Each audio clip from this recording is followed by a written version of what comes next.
Okay, welcome everyone to the Finance and Performance Committee meeting for April 2022. Welcome to those attending on Zoom.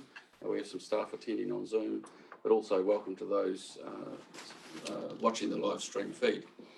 Could I please ask that we all stand and Councillor Lambert will read the council prayer. Almighty God, as members of the Rangitikei District Council, we give thanks for all the good things of our district and the advantages we enjoy. We pray that you will give us wisdom and guidance as we conduct the affairs of this meeting. We pray for all the communities and the district we represent. Help us to be fair and honest in our discussions and help us to work together in unity for the welfare of all your people. Amen. Thank you, Richard. Okay, we have apologies. We've received apologies from Councillor Heroy and Councillor Ash, and we also have an apology for lateness from Councillor Gordon. I don't believe there are any further apologies. So could I have someone move them that they be accepted? Thank you, Councillor Carter. Seconded by Councillor Duncan. All those in favour? Against? Carried. Thank you. All right. Public forum. I haven't been notified of any public forum. Conflict of interest declarations. Do we have any conflicts of interest to be declared? Any items on this agenda? There are none. We'll take them when we're discussing any item. We can take them at that time as well. So please raise them at that time. Confirmation of order of business. We'll take it as listed in the agenda. And we'll move on to confirmation of the minutes of the previous meeting. They start on page 6 of the order paper. I'll just run through those. If there's any amendments required, please let me know when we get there. Page 6, 7, 8, 9, 10, 11, and 12. If there are no amendments required, could I have someone move that they are a true and correct record? Thank you, Councillor Carter. Seconded by Councillor Wilson. All those in favour? Aye. Against? Carried. Thank you. Okay, we'll move on to item 7 on the agenda, which is the follow-up action items from the previous meetings. There's a small list of action items there, and a number of them have been closed. Is there any commentary from staff on any of the items before we take questions? Thank you. Thank you, Chair. If I may, item 7 there, revaluation impact across the sector. I put some comments in there, and it was only afterwards I was reflecting that the comments are based around the revaluation impact on ratepayers regarding the revaluations that happened. But I also thought that comment may have been raised about the revaluation of our assets infrastructure. And I know there's been a lot of discussion in the last 14 months about both of them items without a paper coming back formally. So I just wondered whether the comments there addressing the revaluation on tradable properties was sufficient, or whether councillors still had a query around revaluation on infrastructure, or, as I say, whether subsequent discussions have kind of indirectly addressed that item. Okay, thank you. I'm happy to take comments from committee members, Your Worship. So just for the record, so the recent revaluation has all been uploaded into our database and the rates positioned against it. That's the question that I take the affirmative.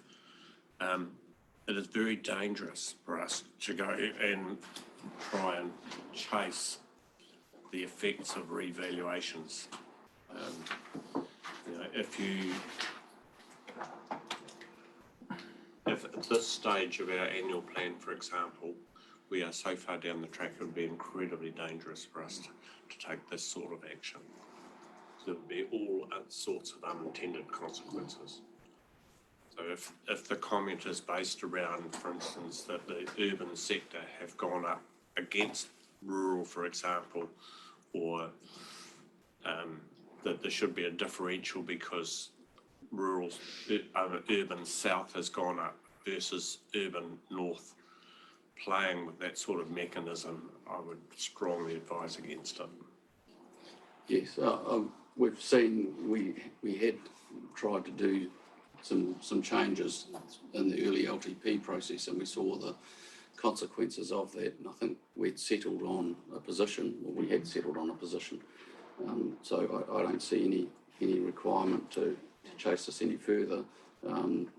You know, it is across the sector that it's impacting residents and ratepayers. So how does the committee feel about this being closed as an action item going forward? They're happy to say that this is closed, so yeah, there's no further action required. So thank you, Dave. Excuse me, Chair, can I grab a paper copy if I may? I'm just having a bit of trouble. Yeah, sorry. Get me one too. We don't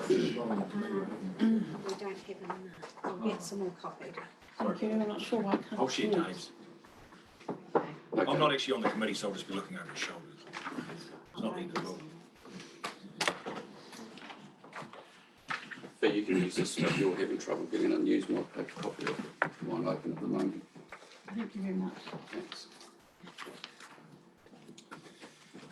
Okay, so in that list of current follow-up actions, are there any questions in regards or further comment? Peter, are you looking to comment on anything else in there? Committee members, is there any further questions of those action items? No, okay. Could I have someone move that report be received, please? Thank you, Councillor Duncan, seconded by Councillor Wilson. All those in favour? Against, carried. Thank you. Okay, moving on to the Chair's report, which is a tabled document. Do I have the table in front of me? Does everyone have a copy? Yep. Yeah.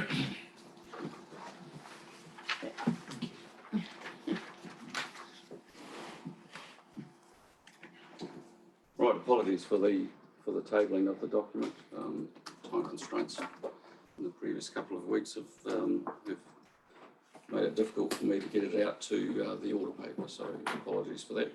But really it's comment about some items within our order paper today, and really the common reflection is the impact of COVID across our district and how it has impacted a number of things that we're dealing with. And one of them is the Community Initiatives Fund.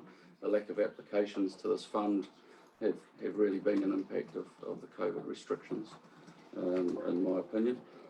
But also that follows through to the delays of some of our significant projects and staffing components of delivering those projects. So it really has had an impact certainly on this first quarter of this calendar year. But yeah, in my opinion, I think going forward towards the third and fourth quarter of this year, we may see some normality coming back and some action starting to progress through our LTP and our annual plan priorities. So that's really what the comments are about in that report. Happy to take any questions from the committee members. Otherwise, I will table it. Councillor Duncan. I just have one comment. When I was driving home from the meeting last week, I came up to the new subdivision out the back of Martin. Sorry, I'm not familiar with the name. And it's just been, in my term so far, it's just been roadworks and signs and various things. And it was a lovely afternoon. As I turned left, I saw a family walking out of the new subdivision, and the children were skipping along in front of their mother. And it was really cool, and it was gorgeous to see that actually it was now homes. Yeah. And I really thought that was, that gave me a buzz as a councillor. It's great to see action from zero to actually achieving what we're wanting to achieve within the district, and it's really is hats off to those developers that have really taken the bull by the horns and committed to delivering this within our district. So it is great to see that happen within a short time frame. So thanks for those comments. I'm happy to table my report and move that it be received. Could I have a seconder for that, please? Thank you, Your Worship. All those in favour? Against? Carried, thank you. Okay, we move on to reports for decisions, and we have the Community Initiatives Fund that we are dealing with today. So, starting off, we have the report provided. Do you wish to provide any comment before we move further with this, Ash? Yes, please. If we could just consider the email I sent out a few weeks ago about the majority assessor fund, that had some mixed feedback. So I'd just like to get some direction whether there's any appetite for it or if we just stick with the average amount. Okay. Okay, we'll discuss that. So first of all, are there any questions of the report? If there are no questions, then we will discuss the suggestion that's been put forward about changing perhaps from a consensus type agreement to an average agreement when we come to deliberating over the funds. So are there comments from committee members, Your Worship? I think the intent at the admin was looking at is absolutely valid, but that decision sits with the chair. So that, for instance, if you got 7 people saying there was a request for $800 and 7 people saying, yep, give them the full amount, and somebody says $750, I think it's up to the chair to decide whether to put it to the vote to the motion. I think On a case-by-case basis? yeah, absolutely.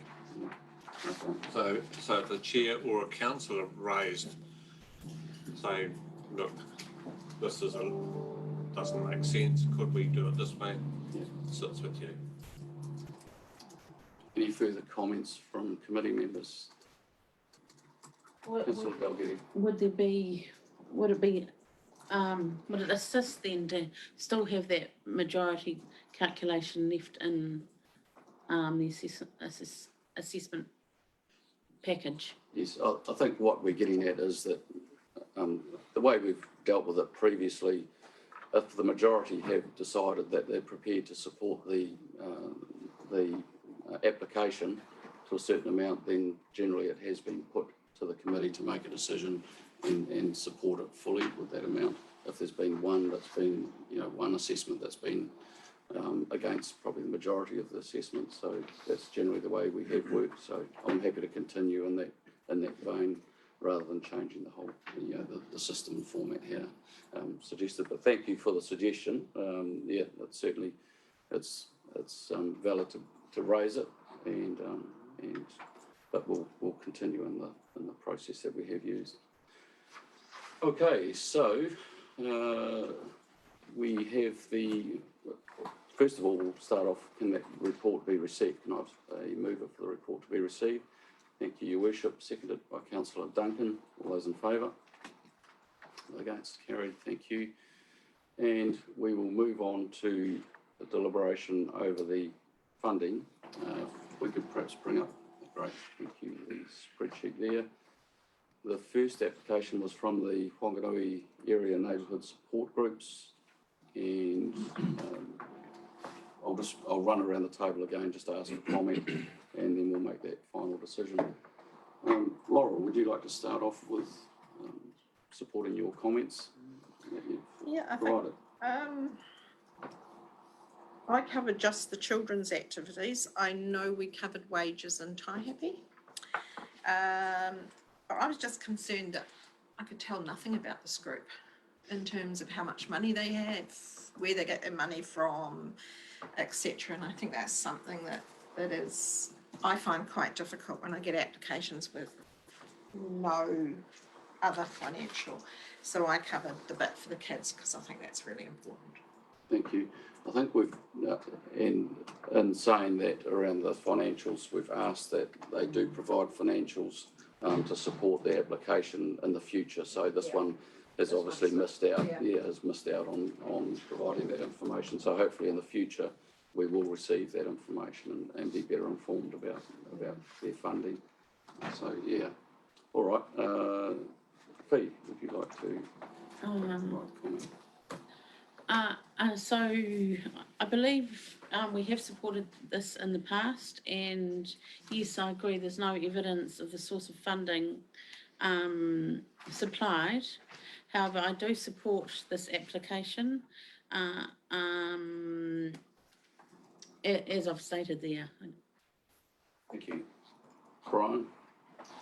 I've not recommended through the fact of the applications for wages.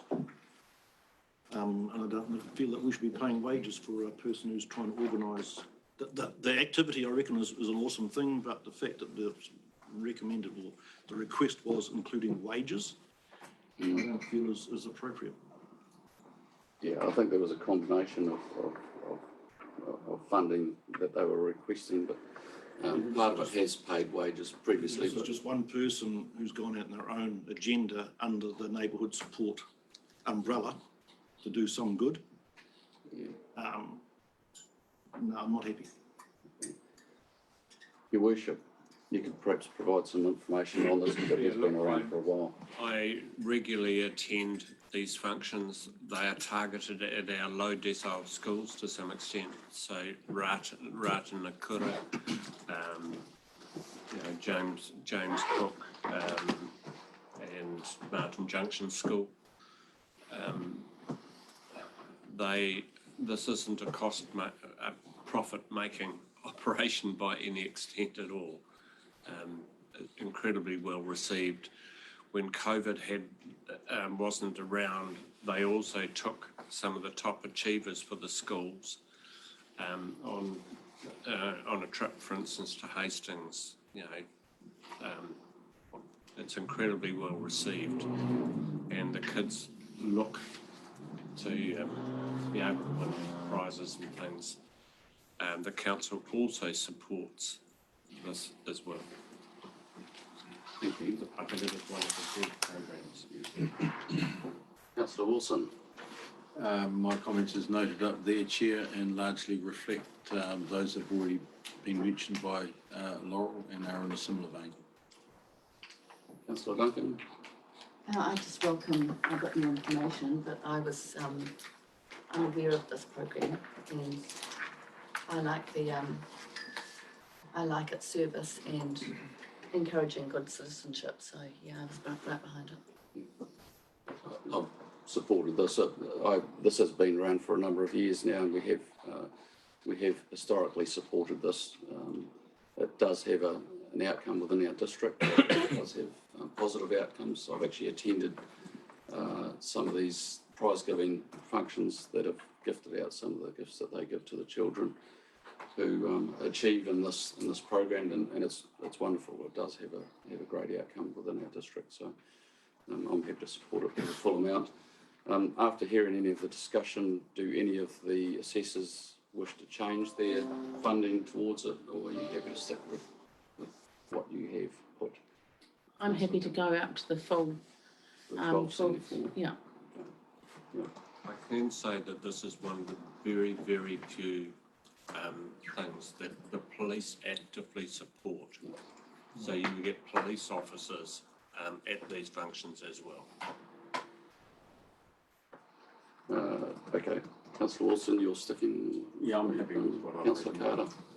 In the guidelines, it's regarding personal gain. Does that not apply to this? There is no personal gain with this. Wages is personal gain, is it not? It's the cost of delivering the project.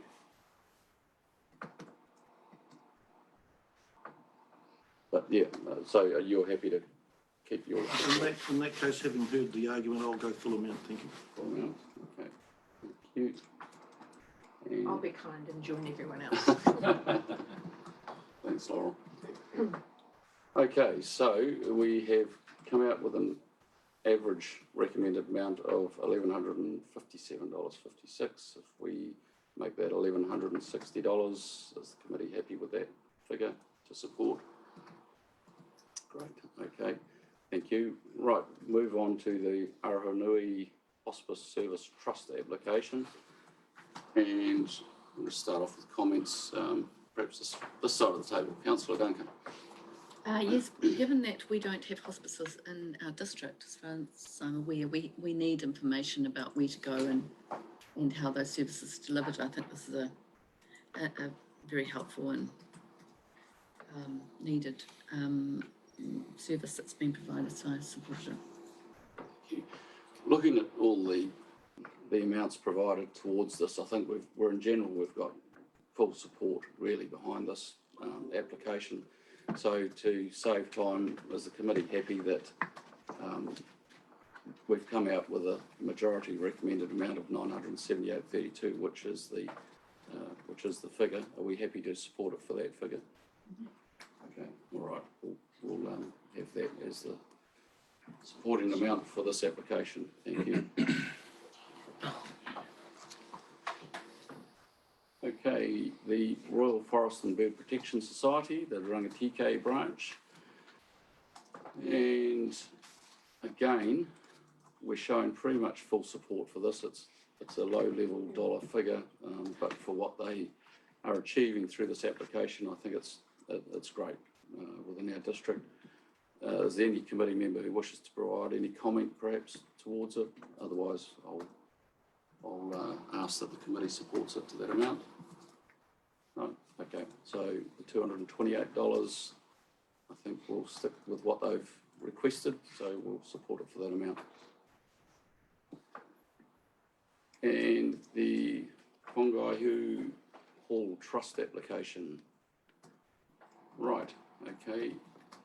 Your Worship, would you like to start off with some comment? Yeah, my comments stand really.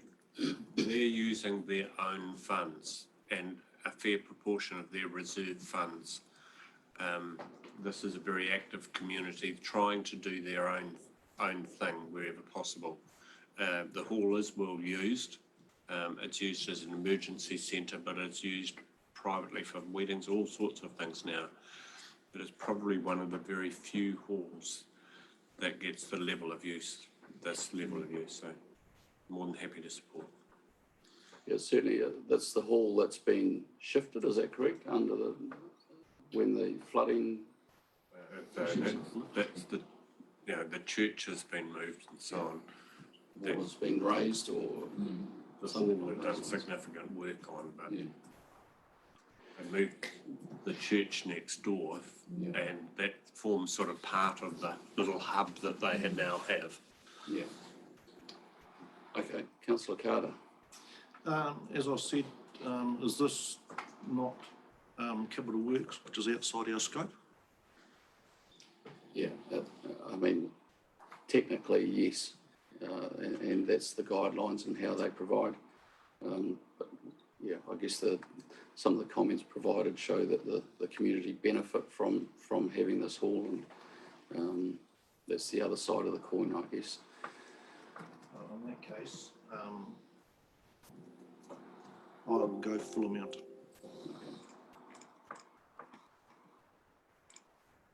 Councillor Dalgety. Nothing particularly to add, but I believe this will increase the safety around people using the hall.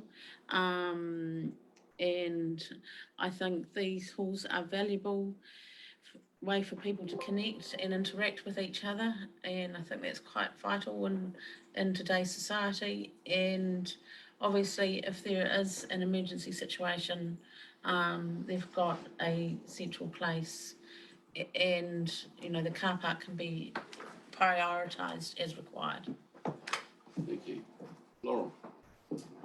Agree with all of that. Strictly speaking, it is outside the guidelines, but I think it has wider community benefits, especially since that hall was their saviour during the last huge floods.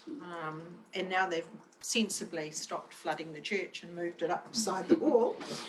It makes a fantastic community hub that I think we need to support. Thank you. Yeah, I originally hadn't supported the application due to the capital works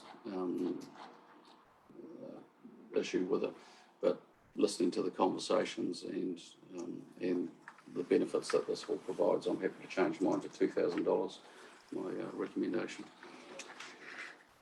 Councillor Duncan. I'm happy. In fact, listening to it, I'd probably increase mine to the full amount as well. I can't remember why I put $1,500. Perhaps it was a typo, but Very kind, thank you. Councillor Wilson, any further comments? I believe it's been said, and my comments reflect what's been said around the table. All right, so I don't think I've missed anyone else out for speaking. So we've come out with a recommendation, average recommendation of $2,277.78. If we make that 2,300, the committee, are they happy with that figure that we've come out with there? Okay, $2,300 for that. That is the last application. So if we go back to our recommendations now, I'll just very quickly put the figures on. Okay. We'll just quickly get those figures. Ash will get them loaded up and then we'll have a tally there. Perhaps while we're doing that, there's going to be some remaining funds from this grant, and I'd like to perhaps receive comment from committee members to see what we do about this, the remaining funds, Your Worship. Yes, thank you very much. What I would like to do in terms of the remaining funds is we have the Samoan Independence Day. It is the significant event for the Samoan community. You know, yes, I try and remind them to go through the granting process. The Samoan community is the Samoan community. We've had a change in staff, so this is probably something that previous staff would have been more aware of and chased. In my opinion, we need to support them somehow. And I would be looking at tabling a motion that of the remaining funds, $1,000 be used for that Samoan Independence Day, along with the use of the Memorial Hall, which they use each year for the celebration. When does it take place? June the 5th. So, June the 6th is actually their Independence Day, but I think it's Sunday. so it's in this financial period. It is. It's within this financial period. Could they be asked to put some sort of application together, just so that the committee's aware of, you know, what it achieves, what it's actually providing, and then come back to perhaps the next finance and committee meeting, rather than just a straight motion? Would that be suitable? It's a timing issue as much as anything. They have, you know, you have all of the Samoan churches attend. The attendance for this each year is within, my guess would be 400 people. All of the churches do performances. They feed everybody. It's an event that is a very significant event. And we each year now we raise the Samoan flag, for instance, the flagpole for this event. Councillor Wilson. Thank you. Could I suggest, and I'm supportive of what the Mayor is suggesting and understand the reasons behind it, but a motion could read that $1,000 be madeable upon receipt of a grant or upon receipt of a request, because I think there should be a paper trail. Yeah. Yes, And I would suggest that if a request was to come retrospective of the closing dates of this round, if we were to receive something like that, then upon receipt of it, the committee could move to be an acceptance of it based on what the Mayor has said, but subject to a receipt of an application or a receiving of an application to council. Yeah. Just I'm thinking of the timing. If we've got May, we've still got our May meeting, and if it was put to that meeting, then that still gives the funding available for them to have their event in June. I mean, in principle, we're prepared to support it. I guess we'll have that discussion, but if there was an application provided to our next finance performance meeting and then a decision, a formal decision made at that time, then it, like you say, it does create a paper trail and keeps it within the bounds of what this fund is about, so. Fully support the need for a paper trail, absolutely. Yeah. Any further comments from committee members? I'm in support of what we're saying. Okay, so perhaps some discussion, who would like to take that discussion to the Samoan community? Are you, Your Worship, are you happy to have that discussion and then get them to put an application in, and in principle, I think the committee will certainly support it, but formally it would be put to the next Finance and Performance Committee meeting. Okay. Yes. Just a question, Mr. Chair. There's been a comment about a lack of action by staff. I'd like to understand what that is, that we can learn from on this particular issue, so that we don't have it again. Oh, okay, so is that in regards with the Samoan community? Okay, Yeah. so Your Worship. Nadia, in her role, was probably more aware of what was going on with the Samoan community. You know, she's moved on. Probably if Nadia was around, she may have thought, oh, they haven't done something. And normally we would work with them. So I think it's just a timing issue, the changing of staff, and no reflection on current staff at all. So what you're saying is it's not normally a requirement for staff to go out and chase people, but it's something that previous staff have done, and that may be why the Samoan organisation or community haven't put an application in. So I don't think it's any reflection to say Equally, that staff should be out chasing funding applications. Yeah. Equally, there's a criticism that could be levelled at me, probably more than anybody. You know, I work with the Samoan community. I should have realised, hey, what are you doing about Independence Day? Yeah. Yeah. So there's no action required to be taken by staff.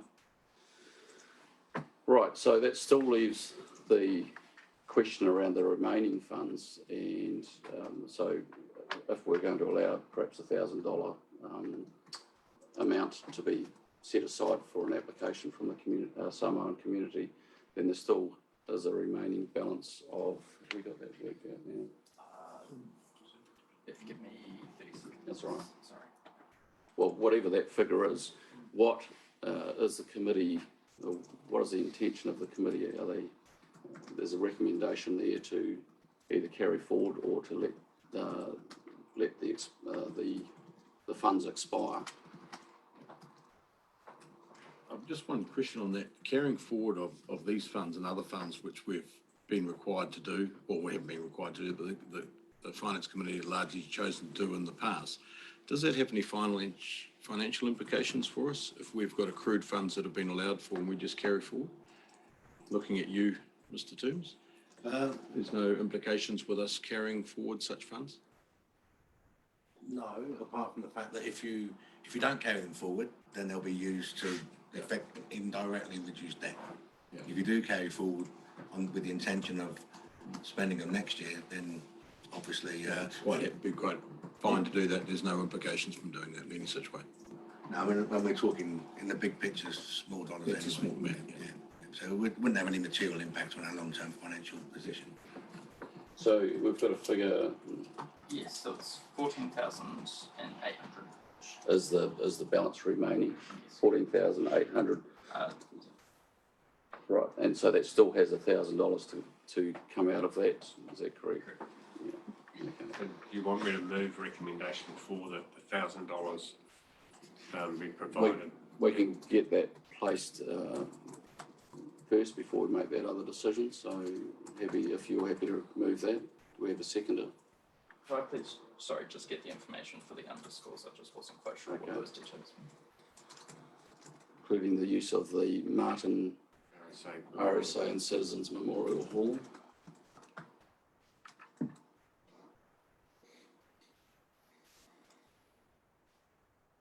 From the Samoan community.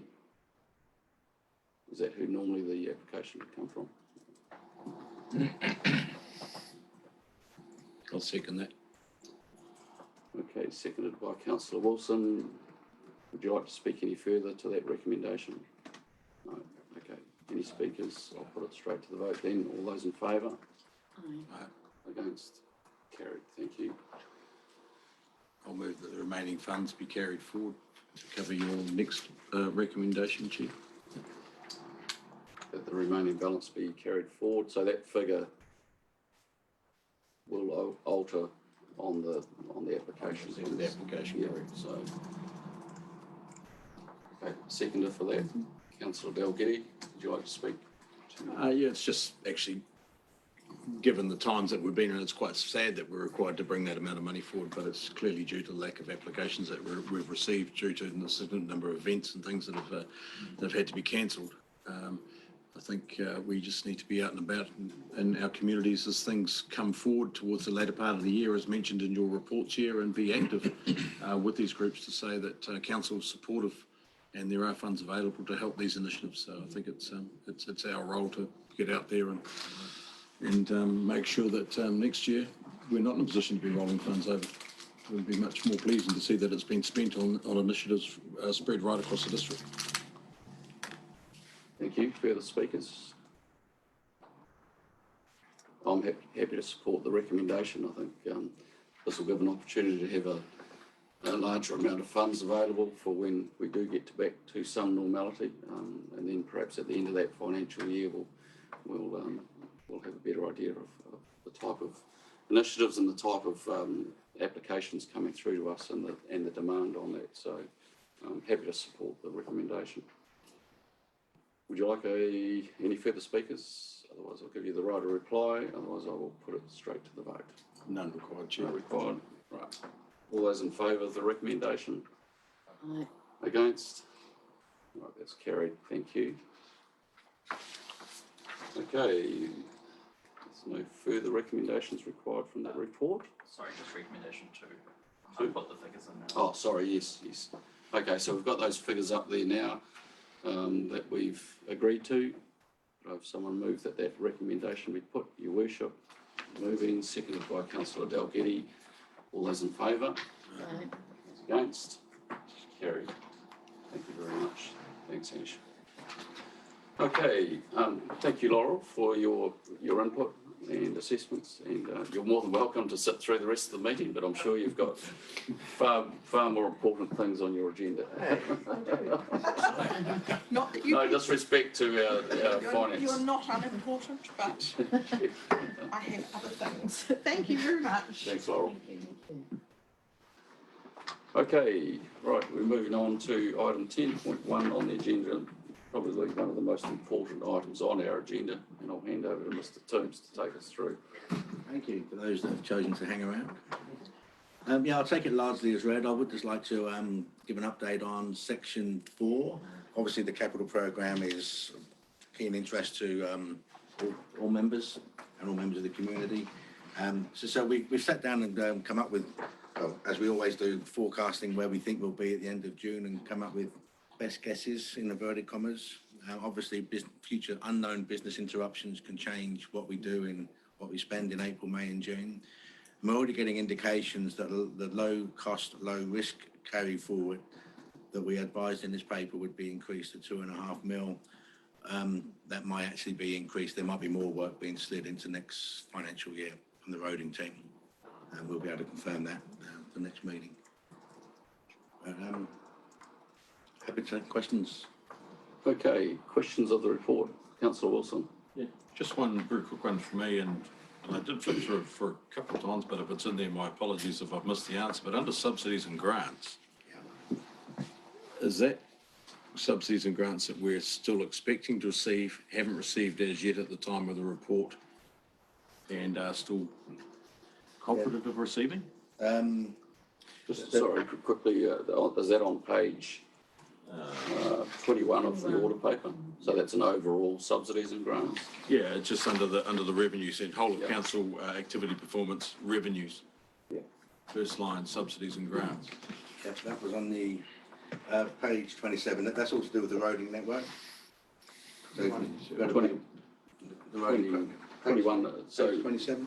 we'll get clarified which which part of the report you're I'm actually? referring to the revenue unit, but are you referring to the answer to that question, Dave? Oh, sorry, I thought you're talking about page 21. Yeah, page 21, So the subsidies whole and of grants. council activity performance report, and so I guess that's all subsidies and grants. That's a Yeah. tally of all of them, Yeah. but they're split up in the different areas as we go through further through the report. Yes, Um, oh, sorry. So carry on, yeah. Yeah, so you're right, the year to date, there's a significant underspend compared to budget. Yeah. And on page 27, that shows that's all connected to the roading programme. Martin Rail Hub budget's included in there, which is going to be deferred till next year. That's in the commentary on page 27. Yeah. Thank you. So I think if the roading works don't take place, then we don't receive the FAR subsidy, and that's under the projected roading that was to take place. Those subsidies would have been included in this all of council subsidies and grants column. Further questions?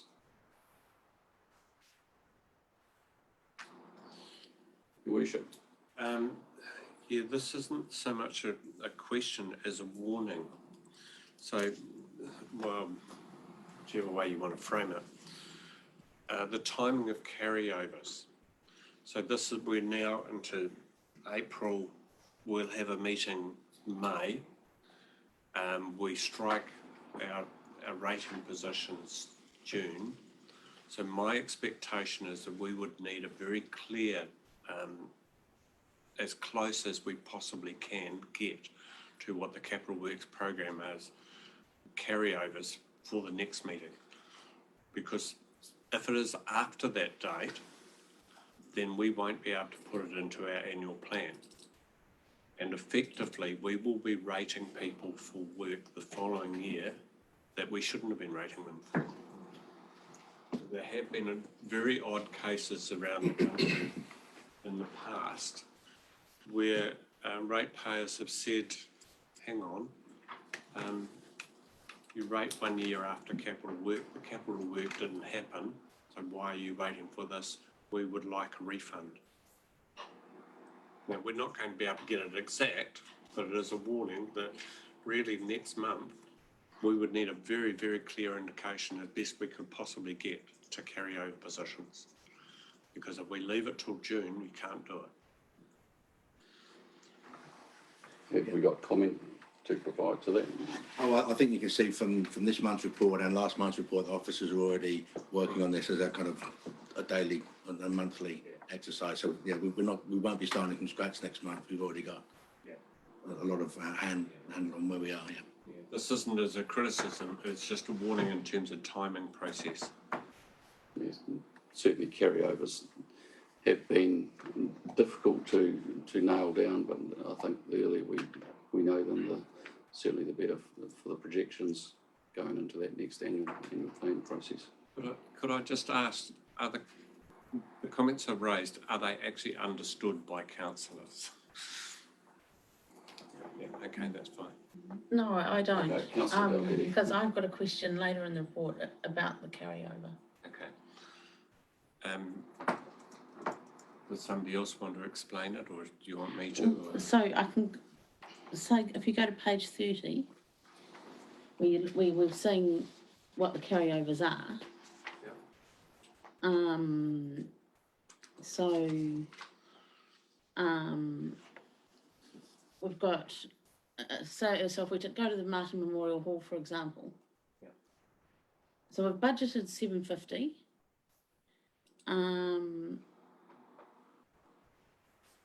And we've spent 581. But then we're carrying over 50, and why that amount is, sorry, is that really clear? Okay, so what that's saying, Phil, this is on page 30. Yeah, Page 30, halfway down, the first line in halls, yeah, there's a year-to-date spend of 580, a full-year budget of 750. And officers are predicting that 50 of that will be spent next year. So officers are saying that in April, May and June, the spend will go from 581 to 700. okay, Now I understand. Thank you. So it's the allowance for the between now and the end of the financial year. Arno, would you like to provide some comment? I have a, thank you, Mr. Chairman, if I may. I've got a burning question that I need to clear up in my own mind through you, Your Worship, is in my mind, the carryovers have no impact on the new annual plan position because we have already rated for that position in the previous year. The only difference is in our lending position. So we might have less debt and we might have a difference in interest rate, but that's about it. Sorry, that's incorrect. And I'm not disputing if it's correct or incorrect. I'm asking for an explanation of exactly why you feel there's an influence on the new year position. Sorry, I shouldn't have put it in those terms. Okay, say you have a project that is $10 million and it is to be done within this year. And we presume that it is going to be done. And we don't have that flagged as a carryover at the end of the year. Okay. So because we've assumed that it is done this year, we rate for it the following year, so it affects our annual plan. And we rate for it. There are several different financial reasons that it impacts. The first is a rating one. The second one is a rating one by way of the depreciation schedule that's attached to that work that has been done. And the third financial impact is by way of a debt position. If we signify it as a carryover, then that depreciation schedule and things like they don't kick in. So the rate drops. So, technically, we can end up rating people, for instance, for differentiation, for things we haven't provided. Would you? Okay. Yes. Peter. I think what's been raised by my staff and the response by His Worship, the action on staff is clear, and that is to ensure that any carry forwards are clearly articulated to the committee and to council as soon as possible and are as accurate as possible. That won't change. That's clear and understood. I think the technicalities of it, I'll prefer to take offline if that's okay. And Hannah and Dave might wish to do that and myself with His Worship. Okay. Are you happy with that? Yeah, more than happy. And look, I appreciate the difficulties with all of this. There's COVID, there's capacity issues, there's all sorts, and every council in the country is in this space. And I appreciate the work that's going in to try and establish that. All I was trying to flag was we have a timing issue here, where really the next finance meeting is the crunch, as I see it, enabled to do this work. Yeah, so it's certainly a complicated issue and the impacts that it does have. So Councillor Dalgety may or may not understand completely, the impacts of the carryovers, and having them at a certain time frame. But I think that can be explained to the committee members, perhaps at the next financial meeting, where we'll have some more accurate data.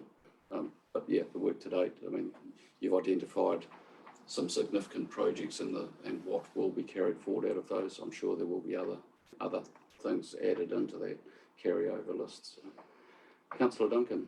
Just to request that clarification is brought back to us, that would be great. Thank you. Yeah. So, my apologies to Arno. I shouldn't have framed the answer in the way that I did. Sorry.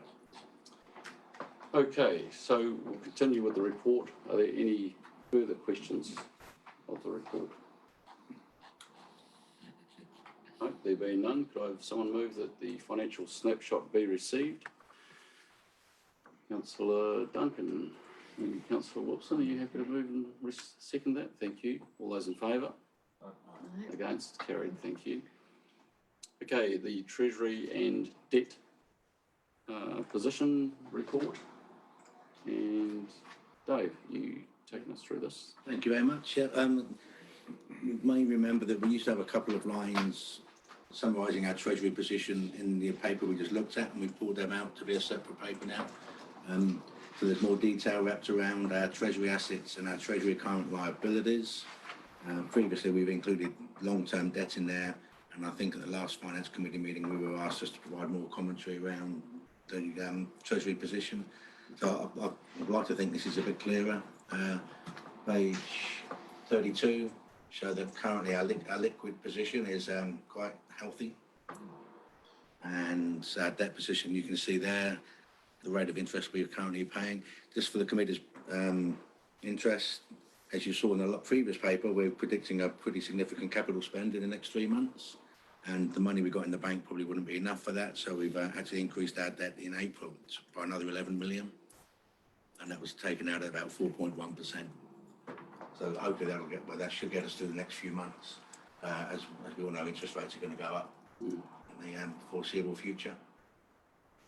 So hopefully that extra comments we've added in there satisfies the committee's request from last month, and happy to take any questions.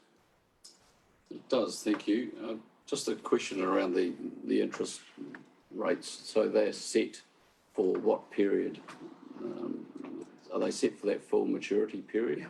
So they don't alter. No, we've got fixed rates. Yeah. Right. Okay. Thank you. And we've seen obviously a significant increase in those interest rates appearing over the past. What's available as far as interest rates go appearing over the past few months. Sure, yeah, and obviously the term of the loan you take out also has an impact on whether so the 11 million we took out for 4.17. I have to check my notes, but if we'd have taken it out for a longer period, that 4.17 would obviously have been higher. Right. It's about juggling terms and rates. Yeah. Thank you. Questions of the report, Councillor Wilson. Thank you, Chair. Where within this Treasury report sits our unpaid rates or rates that are out for collection? So section 2.2.1, we got 6 points. So this is, sorry, page 32. We got 6.5 mil worth of cash in the bank. We got just under 2 mil owed from non-rate sources, and 1.4 owed in rates. Yeah, and so that is inclusive of rates that are in a debt position. Oh, so in arrears, yeah. In arrears, that is built into that as well. So that includes anything that's out on for collection at the same time. Which that figure's more relevant to, if I remember reports a number of years ago, that's what they used to report on, was the 1.4 million, whereas the last or most recent reporting we've received on overdue rates is more based on what is actually overdue and the actions that have been taken, which has been significantly lower than that. My question status is showing as an asset. I just quite sure if that's an asset or sits under a liability. It's just Yeah, it depends on what stage of the collection process it is. I mean, at the end of the day, if it becomes uncollectible, it's I would say we do actively manage the old debts, as I think you see from other reports we provide. Further questions, Your Worship? First of all, I love this. It is a very simplified form of a report, and as of the end of March, it's basically saying our cash position against our debt position is virtually in a balanced position, and that from March through to the end of June, the expenditure will be forecast that will be $19 million in debt as opposed to a $34 million long-term plan position. I think it's a document people should be able to understand. I think that's great. There's no point in putting in our equity position of hundreds of millions of dollars because people get confused. No, that certainly is a clear understanding and an easy to understand report. So thank you. Thank you for the information you've provided.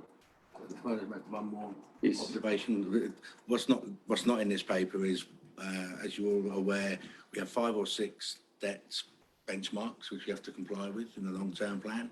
The one that's catching most councils out is what's called the liquidity ratio, because interest rates are so low, everyone's kind of comfortably under the interest rate benchmarks.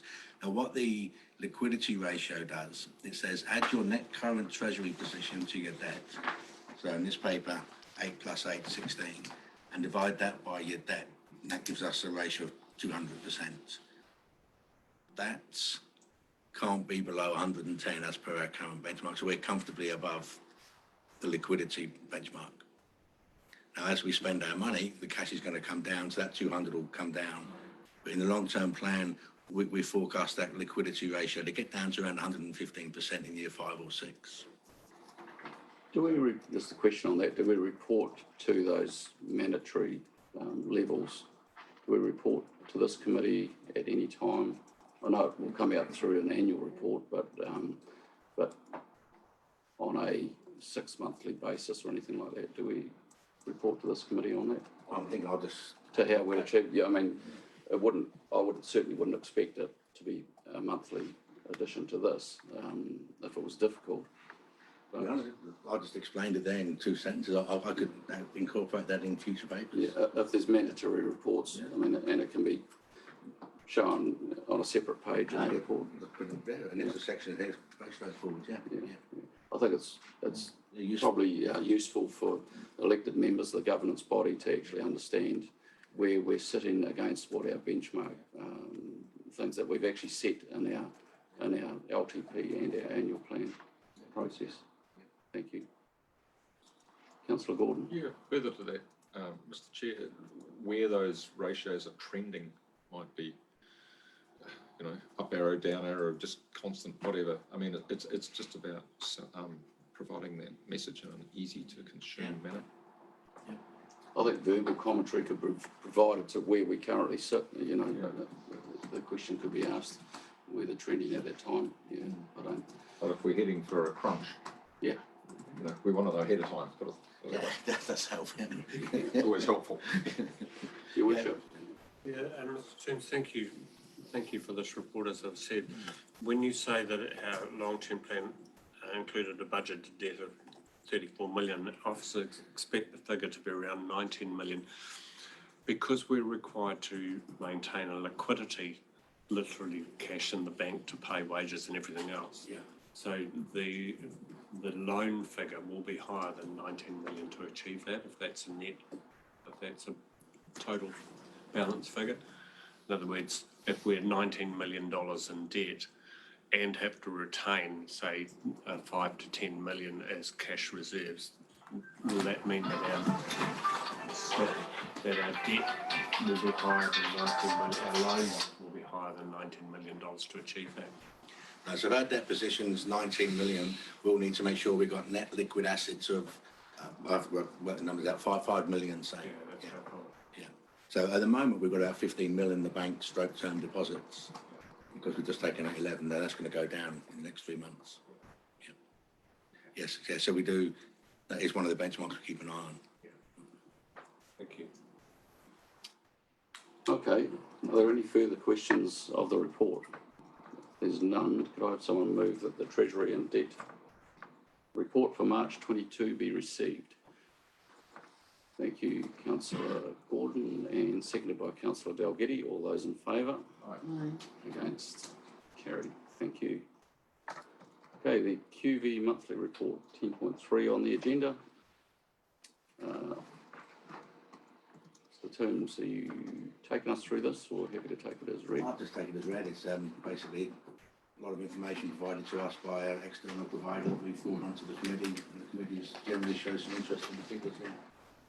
Okay.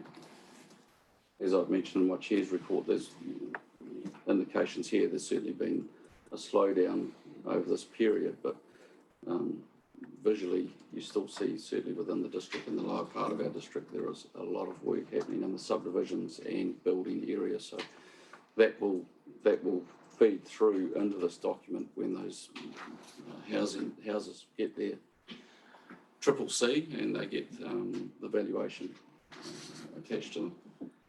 Yeah, Mr. Tomes. Yeah, I said I had nothing to say, but I can't help myself. Page 37, you make this just a general interest, no real decision making. The table there of the 16 biggest cities and how the house pricing movements have moved. It's quite interesting to see the two negatives of the two places I've lived since I've been here. So you can ask coincidental. But no, it is interesting to see the Palmy's got the biggest decrease. This is stats based on the sample, of course, so there's no absolute science to be taken away from that, just general interest, but basically. I guess you're pleased to say that you've moved away from those districts. It's caused, yes, it's caused a downturn. Yes. Do that. Right. Any further questions or comments on the report? If not, could I have someone move that the QV monthly report for February be received? Thank you, Councillor Duncan, seconded by Councillor Wilson. All those in favour? Against? Carried. Thank you. And moving on to the happy or not report, 10.4.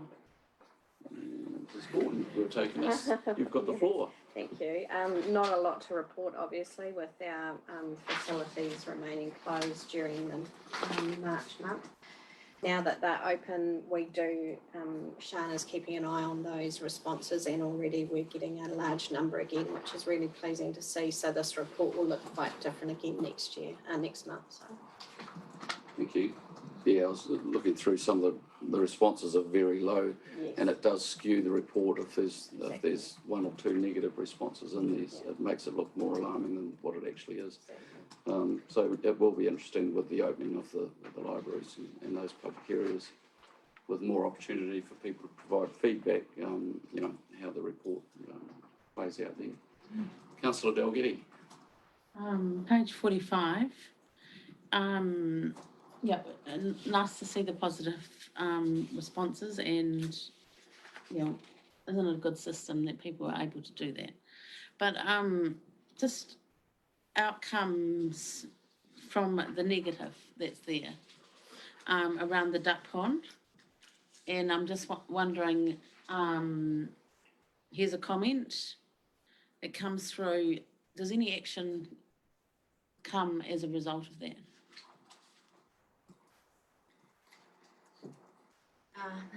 I think, as we've reported previously, if we see a trend in things, then we will look at it. As with any pond or anything, there's fluctual seasonal changes. So this person was obviously having a say about a few things, and that was top of their mind. Peter may have some further explanation. Well, I think it really is, I support what Carol said, that if there's a trend happening, we certainly look at it. And it does depend on the nature of the complaint but our policy, well, it's not documented, but our policy is that we refer everything to the request for service system, which is officially captured, followed up, actioned, reported on, etc. And so we don't take criticism from Facebook or other means other than a request for service. If there's a trend, yes, or if it's a high safety issue, then I'll wish to take a second look at it. So would a staff member perhaps consider an RFS on that grounds? No. Okay. Only when multiple people had mentioned it. Thank you. Worship, did you have your hand up? Yeah, I appreciate what this report does, but the reality is, on a daily basis, we still get complaints about, for instance, Martin Water. And by just looking at this separation, you think all is great with the world. Whereas we know that the community is upset over the water that we're supplying in Martin. It's just a reminder, this is around our service that we provide, because it's a touch point where they have interacted with staff for a service. Yeah. But if there was a touch point at the consumer for Martin Water, it would be rubbish, Just, if I could just... Just a reality check as to where we're... Through you, Chair, just for, this, although it wasn't at this committee, but the council made an active decision in October or so last year to embark on the Martin Water strategy, and we have $11 million invested in that, and that program is starting now. So, you know, we know that we get significant complaints around Martin Water. It's nothing new. It's been happening for a long time. This council, and through the Assets and Infrastructure Committee, made an active decision to address that, and we've put funds into our long-term plan to do that, and we are doing it, and we are starting on that project. And Arno, his team has the bore going down. I see in a report to the completion of that is later this year, and then we can move into the next stage, and it's going to be a significant amount of money spent over the next couple of years. But the reality of it is we are doing everything we can to rectify that problem. Our best thing that we can do is make sure that we continue to feed that information out of the steps that the council is taking to rectify the issue with the Martin Water, which is nothing new, which has been around for a long time, and the council that sits here now in our long-term plan has taken an active decision to actually try and address an issue which people have known about for a long time, and it is the raw water source. And I think we are addressing that as best we can.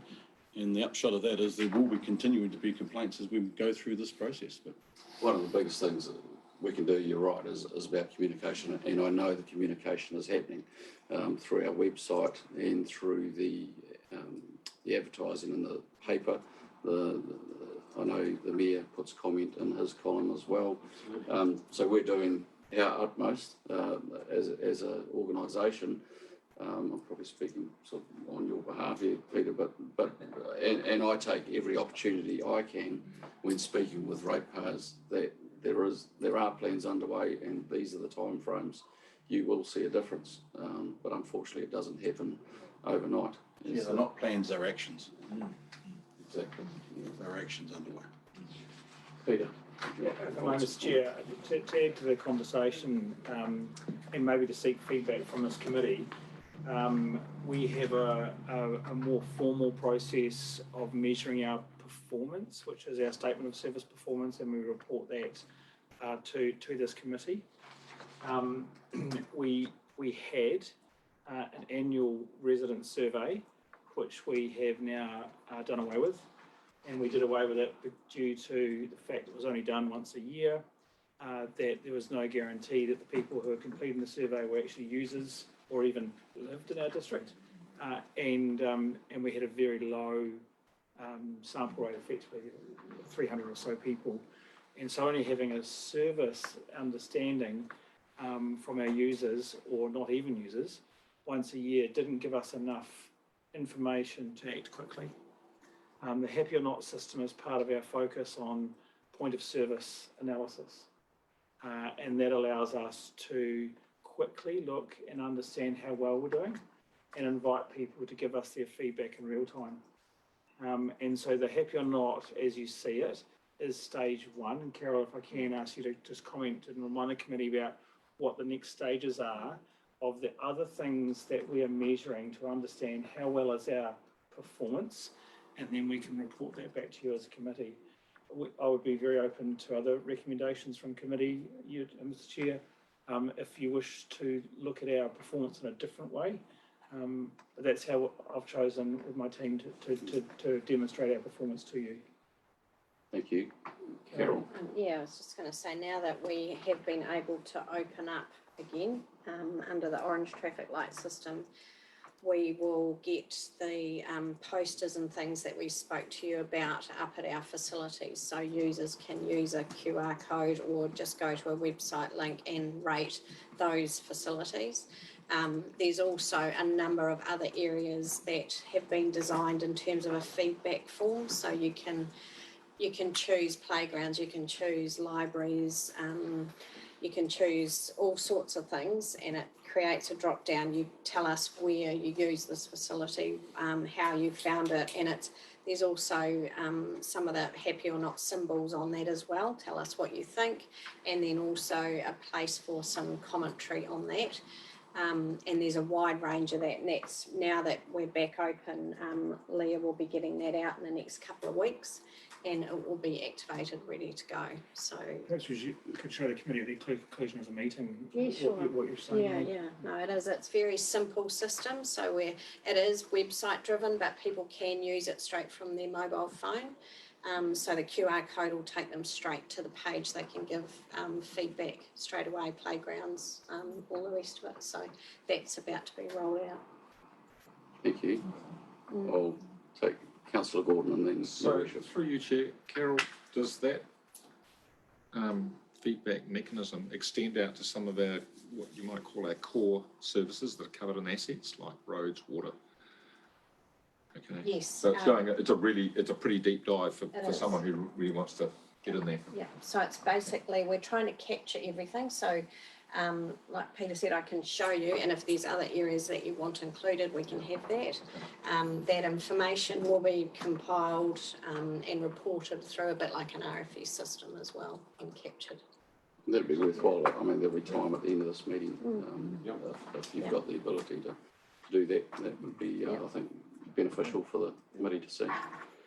Your Worship. Yeah, I think that's really great.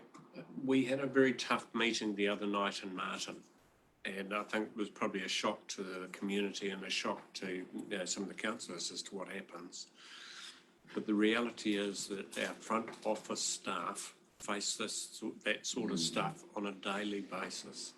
And this is a great mechanism to be able to illustrate back to councillors that most people are very, very happy with. And this is focused on front office staff, and I'm pleased that we're going to have systems that capture the other stuff. So, but some of the stuff that front office staff have to put up with from a very small minority of people is just simply not appropriate. Certainly a tough role in that front line, and no matter what organisation you're in, but certainly from a council's perspective, certainly appreciate the work that they do. Yeah. Right, any further questions or comments? Okay, if not, I'll ask for someone to move the recommendation that the Happy or Not report for March 22 be received. Thank you, councillor Carter, seconded by councillor Gordon. All those in favour? Aye. Against, carried, thank you. Okay, we have the 10.5, the Community Initiatives Fund project report forms. We have 2 report forms, one received from the Bulls and District Friendship Club and one from the Wanganui Area Neighbourhood Support Groups. Good. We've had an opportunity to read through those. Are there any questions or comments on those reports? None. If someone move the recommendation that we receive those project report forms. Councillor Wilson, seconded by councillor Duncan. All those in favour? Against? Carried. Right. Thank you very much. That comes to the end of our meeting. Thank you to those viewing on the stream online, and we'll call the meeting closed at 10:14. Thank you all for your attendance and input. Thank you.